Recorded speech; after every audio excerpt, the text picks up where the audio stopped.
വേൾഡിലത്തെ തന്നെ ഏറ്റവും നല്ല ഹെൽത്ത് സെക്ടറാണ് ജപ്പാനിലത്തേത്. അതുപോലെ തന്നെ കുട്ടികളുടെ ഹെൽത്തിന് ഇവിടെ ഭയങ്കര ഇമ്പോർട്ടൻസ് ഉണ്ട്. കുട്ടികൾക്ക് ഫ്രീ ആയിട്ട് വാക്സിനേഷനും ഇടയ്ക്കിടയ്ക്ക് ഹെൽത്ത് ചെക്കപ്പും ഇവിടെയുണ്ട്.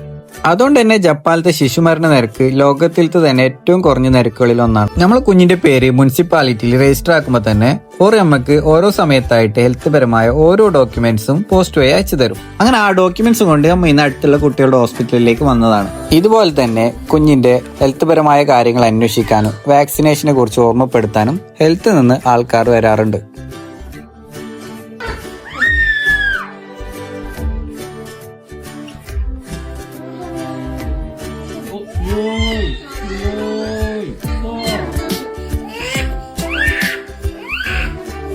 അങ്ങനെ വാക്സിൻ എടുത്തതിന് ശേഷം ഒരു 15 മിനിറ്റ് അവിടെ വെയിറ്റ് ആക്കാൻ വേണ്ടിയിട്ട് പറഞ്ഞു നമ്മളോട്. വാക്സിന്റെ എന്തെങ്കിലും റിയാക്ഷൻ ഉണ്ടെങ്കിൽ നോക്കാൻ വേണ്ടിയിട്ട്.